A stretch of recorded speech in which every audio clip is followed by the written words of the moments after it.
And welcome back to Bengal Bites, a podcast about the Cincinnati Bengals from one fan's honest perspective. I'm your host, Derek. This is the Week 18 recap, the game where the Cincinnati Bengals took on their arch nemesis, the Cleveland Browns, in the Battle of Ohio Part 2, came out victorious for their first win in the AFC North, 31-14. This was a game that the Bengals were favored to win by 7 points, and they did not disappoint. They exceeded those expectations, covered the spread if you're a betting person. But this was the Bengals' last game of this 2023 season. Last time we might be seeing some of these players. So in this episode, we're going to break down what we saw in this game, some of the positives that we can take away from this game and going into the next season. Some of the other storylines, I won't necessarily say all the negatives, but we'll get into some of the details and some of the interesting tidbits that we saw in this game. And we might do a little bit of a season recap. We'll see how it goes. If you're brand new to this podcast, you can go back and check out episode 0 or really any of the other previous episodes. But the basic idea was I wanted to give an outsider, unbiased fan perspective and kind of document and chronicle this Bengals season from my own perspective. There are a lot of other great podcasts and shows and media produced about the Bengals out there, but I felt like a lot of them are catered towards, the hardcore Bengals fans, but they're telling the fans what they want to hear as opposed to the truth. So I've tried to tell you not what you want to hear necessarily, and that's obviously why this podcast isn't immensely popular. That's okay. For the people out there who want to hear some more realistic takes on the Bengals, this podcast is for you. So realistically speaking, this game was a win, but also that was the expectation because the Browns going into it were telling us they were going to rest all their starters. They did not play anybody of any value for them because the Browns are going to the playoffs, just like every other team in the AFC North, except for the Bengals, unfortunately. That's what kind of stings. We won't get too far into that, but every other team, the Ravens, the Browns, and the Steelers are going into the postseason, whereas the Bengals are not. Now, the Bengals still had the opportunity to end the season on the right foot with a winning record. They were 8-8 going into this game. So if they won the game, they could at least say they were over 500, which is still an accomplishment in itself. That would be the third season in a row that the Bengals got a winning record, which they did. So, that's a streak that Zac Taylor has going. It's not quite Mike Tomlin's 17 seasons in a row, but after 2 rough starts for Zac Taylor, at least he's got 3 winning seasons. Now, the cynics out there would, of course, look at this win in terms of the draft positioning for next season. And unfortunately, there's 18 teams that don't make the playoffs. There's 32 teams, 14 teams go in, 18 teams are out. Bengals are the last drafting team of all the teams that didn't make the playoffs. So, they're they're going to be drafting 18th, basically. They couldn't, if they had lost this game, they would have been drafting maybe 12th or 13th, maybe 4 or 5 picks higher, which is valuable. People trade a lot of resources to move up 4 or 5 picks early in the first round of the draft. So that's quite a valuable draft position that they gave up by winning this game. But given that the fact that it's the Browns, they're resting all their starters, Bengals really don't have anything left to play for except for some financial incentives. We'll get to that later. So the Bengals really, as an organization, they needed to win this game, but from a fan base perspective, it kind of would have been not that bad if they would have lost, but luckily they won the game. It got off to kind of a rough start. Both teams threw interceptions on their first drive of the game, and I was like, oh man, is this going to be like a totally embarrassing game for both teams where neither team really looks like they want to win the game? But luckily, the Bengals settled down. They figured it out. They got up to a 24-0 lead in the first half, kind of cruised on in from there.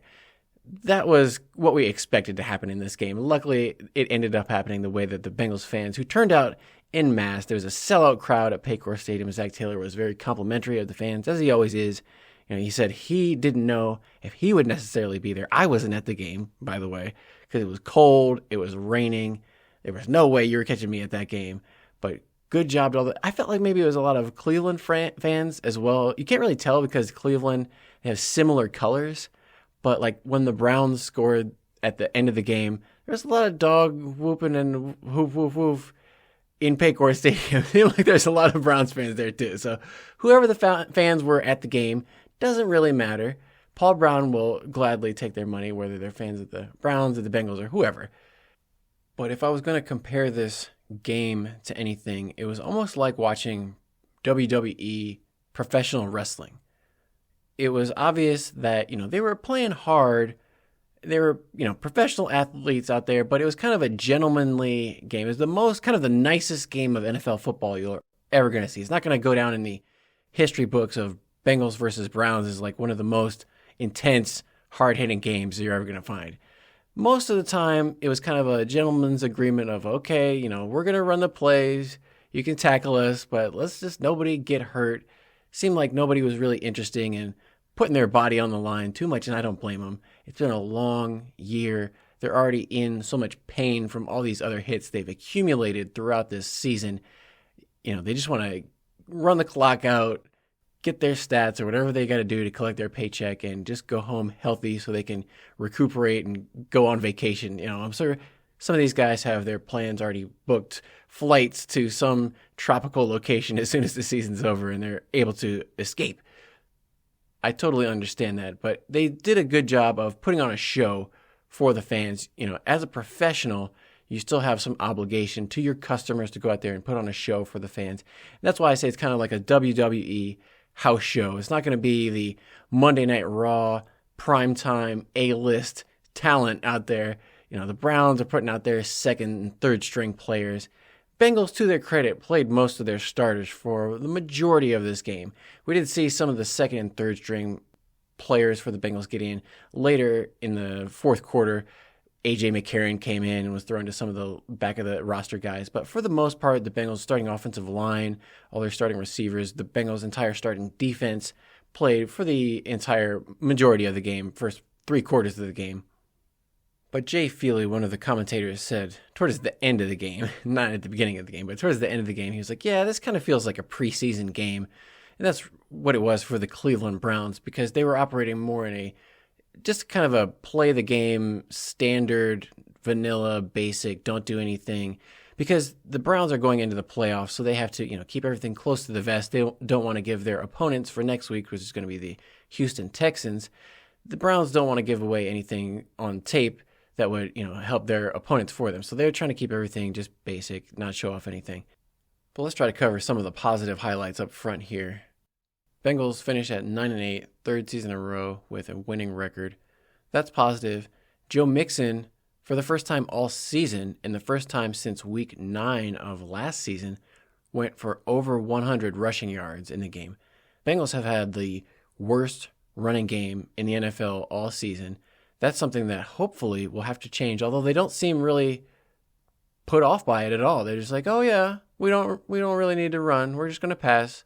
And if we can't pass, I guess we're going to lose.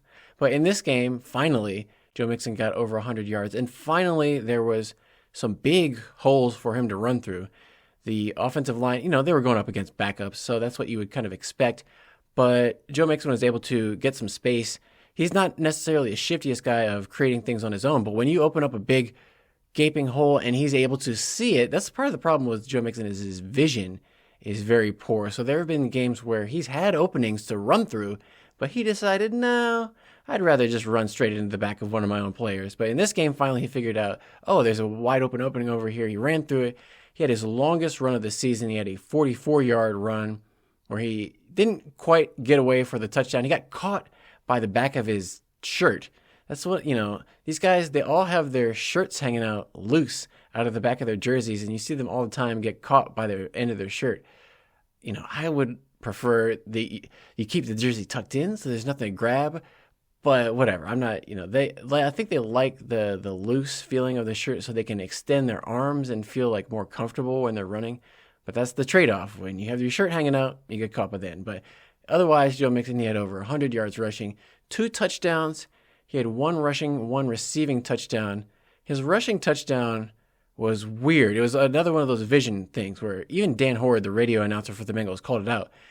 There was plenty of space at the goal line where Joe Mixon could have just completely walked in untouched by anybody if he had wanted to. But for some reason, Instead, he like dove straight into two of the Cleveland Browns players. He still scored a touchdown, but it was just completely unnecessary. Like, he didn't need to initiate the contact with the Browns players who were standing right at the goal line. He could have gone the other direction, but for some reason, Joe Mixon was out for contact on that play.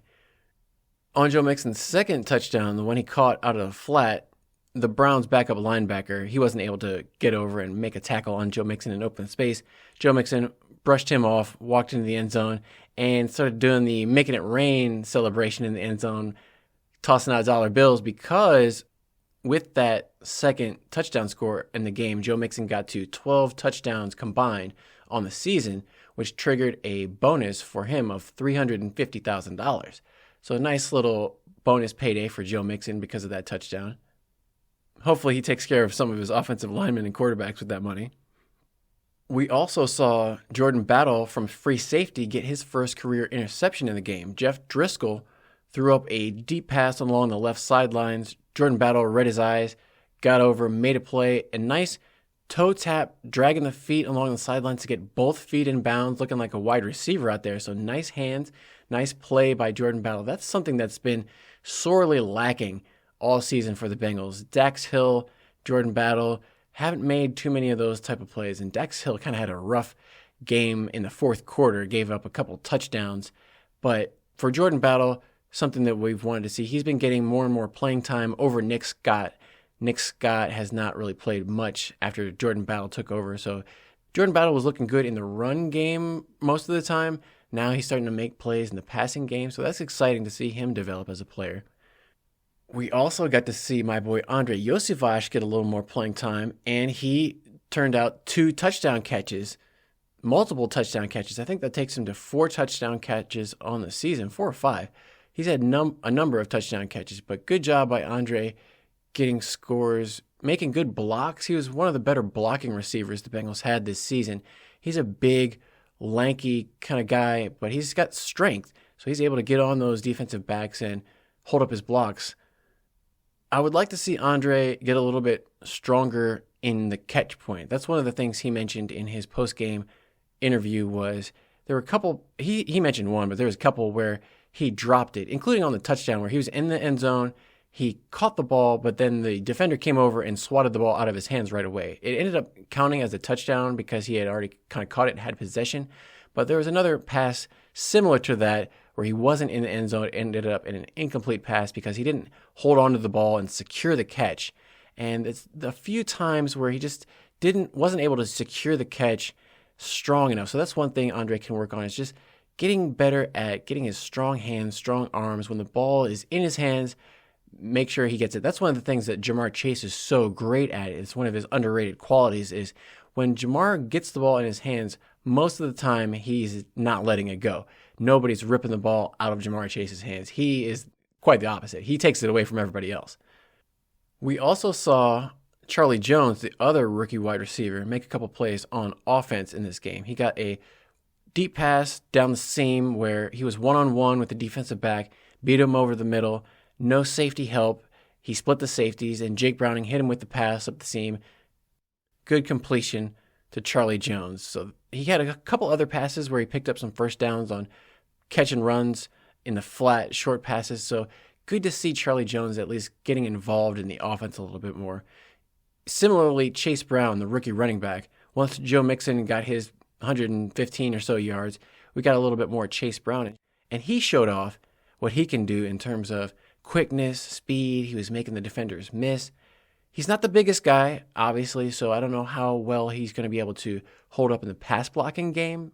I don't know if Chase Brown can be like an every down kind of back, but for that change of pace, third down, he's obviously way more talented than Travion Williams. I think if, the one thing Travion had over Chase Brown was the pass blocking, that they wanted to count on Travion at third down, but they ended up replacing him most of the time, Travion, with Drew Sample. Drew Sample ended up kind of being the third down blocking option, which doesn't really say that much about the Bengals offense, because obviously Drew Sample isn't that explosive. He can't do that much when he does get the ball in his hands. He was more kind of like a fullback, extra offensive lineman that the Bengals unfortunately had to rely on because their offensive line wasn't always that good this year. And just as a rookie class overall, I would say as a whole, is a positive outcome for this rookie class because all of them were able to play and contribute in meaningful, important ways. Some had more success than others, obviously, but the fact that they got all of them in to play, even DJ Ivy, unfortunately, he had the knee injury. He's on injured reserve now, but everybody, including him, got playing time, got experience, was able to contribute. And that's much better than we can say for a lot of Bengals draft classes in previous history. Some of these guys got injured in training camp and didn't even play a single snap, or were just so bad they were just complete busts and sat on the bench all season and are continuing to sit on the bench all season. But, there's been a lot worse than, even though we didn't have, that's the thing is, they didn't draft at the top of the drafts. They didn't get the top premier talent. They didn't get Joe Burrow. They didn't get Jamar Chase because they were in the Super Bowl. They were in the AFC Championship. So when you're in that successful position during the season, you don't get the top number one blue chip prospects. So you had to make do with, maybe a little bit less talented guys, but they got something out of them. They made the best out of the talent that they got. So that was a good job by the Bengals player personnel department drafting the right players this year. Hopefully that can continue coming into this draft, and they need to kind of restock the cupboard. Not to say the cupboard's bare, but we see some of these players are getting towards the end of their careers, getting to the ends of their contract. They may be moving on, reshuffling the team. Every team is different every year. This game against the Browns was kind of the last hurrah, one last get the band back together one last time. Thanks for the memories. Let's play all the old hits and kind of go out on a high note together.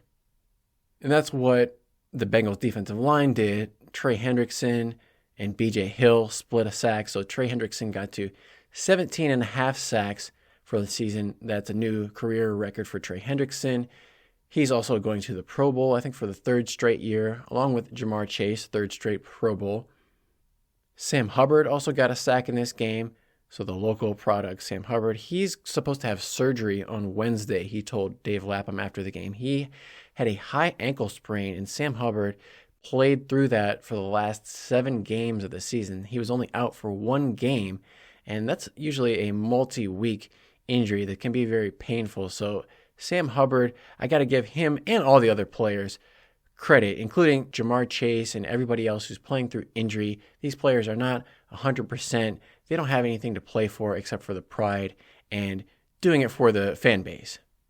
A couple of the other positives I can think of from this game were, number one, the refs didn't call a lot of flags for the most part. The Browns, they were jumping off sides. Like the Bengals did a good job of using hard counts, using cadences when they were backed up against their own 1-yard line to get the Browns to jump off sides. You could kind of tell the Browns were a little bit sloppy. Maybe some of their players didn't have that much playing experience. So that was kind of maybe the jitters or whatever it was about the Browns. They had 12 guys on the field at one point on defense. There's just a bunch of guys standing around and looking at each other who are you supposed to be? I told you you're supposed to be up. So total confusion on the Browns for some of these plays. Bengals, on the other hand, did a great job of not getting a lot of penalties. Only 1 turnover for the Bengals in this game. Jake Browning had a ball tipped off Tyler Boyd's hands that went for an interception. But for the most part, Jake Browning did a good job of not putting the ball into harm's way. Now, I don't know if you want to call this a positive, but there's a storyline in the game. We'll call it Jake Browning's girlfriend. There was a shot after one of the touchdowns. They go up and they show this woman in the stands celebrating with a bunch of people in the luxury box. And she's wearing this skin-tight white bodysuit. And she's got a fluffy orange hat on. And it's okay, it's kind of weird. It's not Halloween or something. Why is this lady wearing this outfit? And then they zoom in closer. And she's got a big orange number 6 on her chest.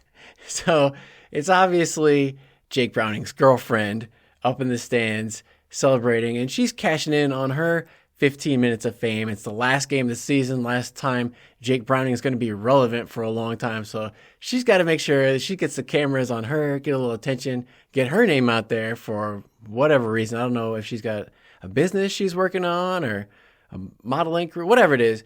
But good job, Jake Browning's girlfriend getting her 15 minutes of fame. Can't hate on her. You go, girl.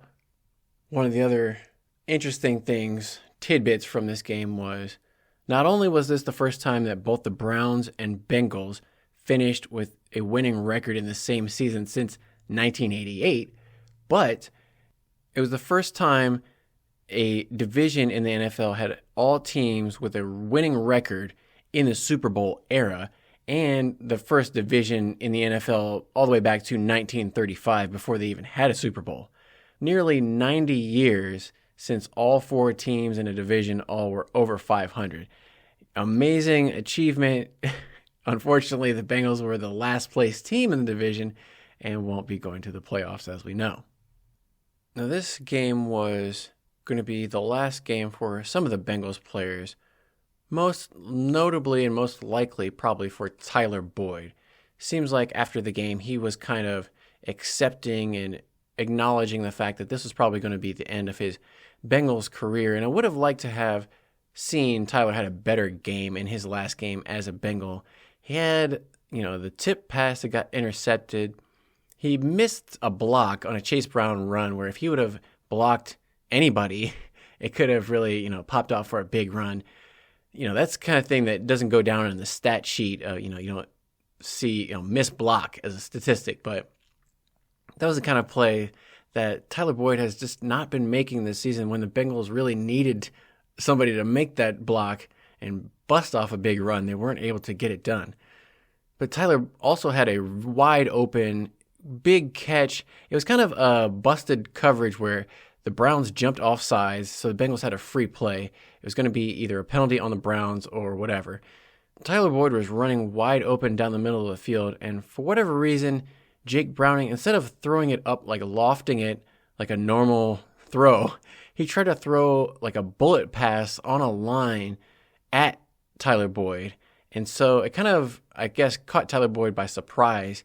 He stopped and he had to come back a little bit, and I think he could see the Browns linebacker coming straight at him, running right at him, and it kind of, it's easy to say, oh, you should catch it, but when there's a guy who's like 250 pounds running full speed straight at you, and you can see him like coming right in your face, it's a little bit hard to keep your concentration in the moment. So I totally get it, but it's just one of those passes where if he could have turned upfield and like run underneath the ball, he probably wouldn't have scored. Like, honestly, he's probably not fast enough to score a touchdown, but he would have at least had a better chance of catching it over his shoulder than having to catch it and worry about getting blown up in his last game of his Bengals career. But unfortunately, he dropped it, and it didn't have a big play to go out in the last game of his Bengals career like we wanted to see. Jake Browning, he played pretty well in this game. He had 3 touchdowns, 1 interception, 75% completions. He was 18 of 24, but he only threw for like 150 yards. It's not like he was really airing it out, throwing it all over the field, lasers down, dropping bombs all over the place. It was, the screen passes, the passes out to the flat, short passes. He hit a nice back shoulder fade to Andre Josivas, just like he did in the preseason. That's why it kind of reminded me of a preseason game. Those were the type of passes he was hitting against the Commanders, I think it was. Yeah, not a lot of deep passing, as we haven't really seen much of this Bengals offense all year. They haven't really been very explosive at all. Now, on the other side, on defense, the Bengals have been the worst defenses in the league in terms of giving up explosive big plays. I think they lead the league, and there were a couple plays in the end of this game, fourth quarter. Dax Hill, he was still playing this game for whatever reason. I don't know if they don't have any other backup free safeties they want to get a look at, but Dax Hill was still playing deep into the end of this game, and he got beat on a couple touchdown passes. They had a 4th and short against the Browns. Jeff Driscoll threw it up to David Bell on both these touchdowns. Dax Hill was just taking bad angles. He had, unlike Jordan Battle, who took a good angle to make an interception on the Browns' first drive, Dax Hill coming over, he tried to undercut it, but he ended up undercutting himself. Ball went over his head into the Browns receiver. Like, Dax Hill came over, and basically kind of how he took out his own player against the Steelers, Dax Hill came over, took out DJ Turner again. They both went up for the ball, kind of hit each other, and the ball went into the Browns receiver's hands for a touchdown. Then there was a similar play along the other sideline. Sidney Jones came in, and he was getting burnt in this game, but Sidney Jones was playing on the Bengals left, Browns right sideline. Pass deep. Dax Hill is supposed to come over for safety help. Again, takes a bad angle. This time he goes too deep, misses the receiver again, flies out of bounds, doesn't make the tackle. Again, the Browns receiver walks in for a touchdown. So these two plays, one where Dax Hill came too shallow, the other time he went too deep. But both plays, he completely missed the ball and the receiver and gave up 2 touchdowns. Not good plays by Dax Hill. The Bengals had a shutout going up into those 2 touchdowns and then kind of unraveled from there. But neither team really cared what happened at that point. Like the Browns, I'm sure were gladly letting the Bengals win because they're already going to the playoffs. It didn't really matter whether they won their game against the Bengals at all. It didn't make any difference to them. So really, when you think about it from a competitive aspect, if the Bengals won the game, that means they get worse draft picks. So from the Browns' perspective, they're going to have to play against the Bengals. They would much rather have the worse draft picks on the opposing team when they have to play the Bengals again. So it's like, oh, well, if we lose this game, then that means the Bengals won't be as good next year. So it's better for the Browns to actually lose this game anyway. After the game, in the interview with Jake Browning, he was again very open and honest and kind of emotional, showing that, he was very appreciative of Zac Taylor for sticking with him, giving him the chance to show what he can do, and proving to people that he can be a winning quarterback in the NFL. So going forward, he's kind of secured himself a career in the NFL, either as a starter or a backup. He said he feels like he's one of the 32 best quarterbacks in the NFL, but I think realistically, maybe top 50. We'll give him, I don't know about 32, because top 32 quarterback wouldn't be making some of these decisions that Jake Browning was making. He took a sack in this game again. A horrible sack where it was like, you look at it, even from all angles in slow motion, I couldn't figure out what was going through Jake Browning's mind. He was scrambling out to the right. He totally should have just thrown the ball away. Again, I'm like screaming, throw the ball away, throw it away. For at the last second, again, he looks like he wanted to throw it across deep over the middle of the field to Jamar Chase. But there was like 2 guys standing right next to Jamar Chase. So, it clicked in his brain like, oh, okay, I shouldn't throw it there because this is about to be an interception. So instead of throwing it away, he just tucked the ball and took a 12-yard sack, which is ridiculous too. Like he was standing on the sidelines. All he had to do was throw it away, but he took a sack. So decisions like that are why Jake Browning is a backup quarterback, not a starter. But he's going to be back. We know he's going to be the backup for Joe Burrow going forward, at least next season. The thing about Jake Browning that's interesting is he's an exclusive rights free agent, meaning that he does not have any option to negotiate or try to get another deal at a better contract rate with another team. The Bengals are the exclusive team who have the ability to offer him a league minimum contract for 1 year next year, and his only option is to play for the Bengals or don't play at all because he hasn't accumulated enough accrued years of service, of playing time, because he's spent so much time on the practice squad. He wasn't up on the active roster getting actual time on active roster. So he doesn't have an ability to kind of decide where he wants to go. The Bengals have control over him at a low rate. It's kind of a thing that the NFL and the Players Association, for whatever reason, have agreed on, where teams are able to keep players who are still kind of relatively young under contract at a lower rate to not let them just freely sign with other teams. It's basically limiting the free market and keeping their salaries artificially low. Jake Browning, if he were able to sign with another team, he could sign a contract worth millions of dollars this offseason for sure. But unfortunately, he's going to have to come back for whatever the Bengals offer him.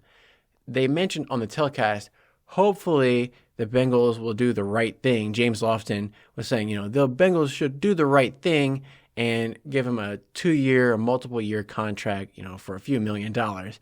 We'll see. I don't really know how generous the Bengals are going to be. That would be nice if they did, of course, but the Bengals, the way they do business, have not been overly generous in the past, let's say, but we'll see. Along those similar lines, everybody's worried about T. Higgins and his contract situation.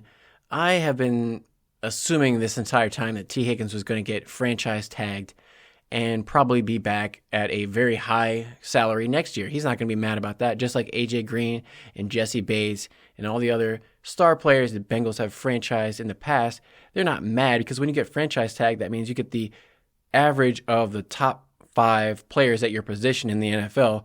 You get that average rate for your salary for that year. So you're going to get paid a lot of money, even if you don't get a long-term contract that you're looking for.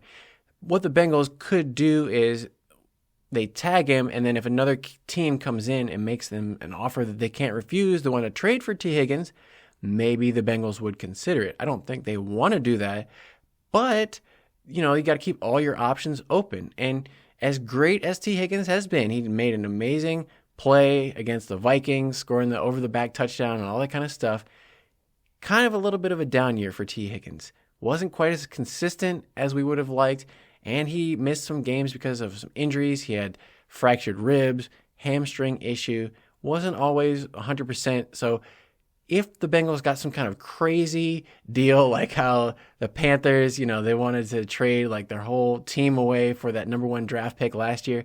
If somebody comes in with like betting the whole farm, they want to trade for T. Higgins, the Bengals would probably be listening. So we're going to have to see what happens with that.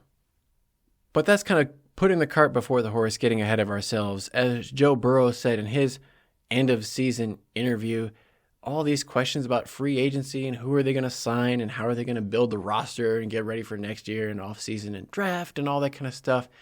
All those questions will answer themselves with time.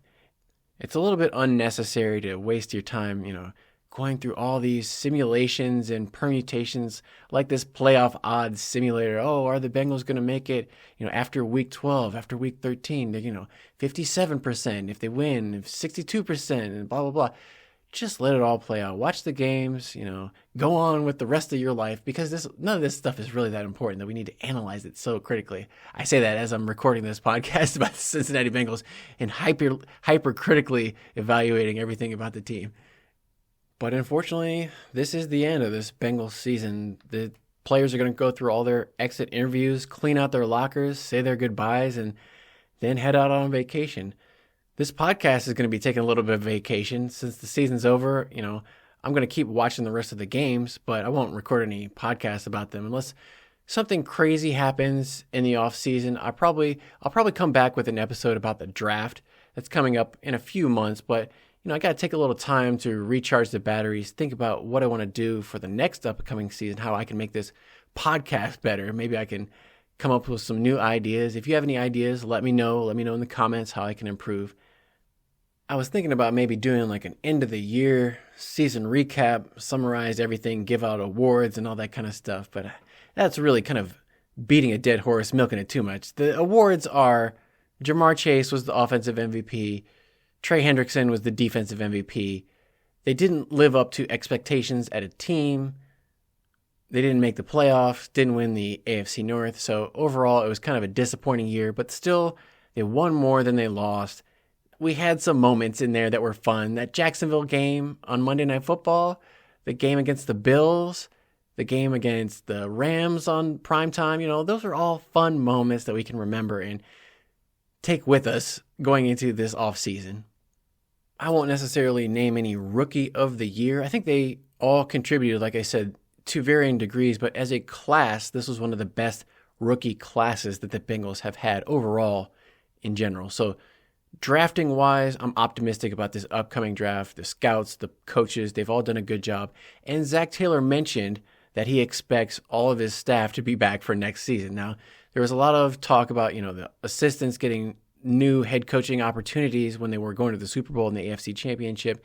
Since they're kind of having a down year, those opportunities have dried up a little bit for Coach Lou Anarumo. Brian Callahan is getting mentioned as a possible candidate for the Carolina Panthers job. He's coming in for an interview for them.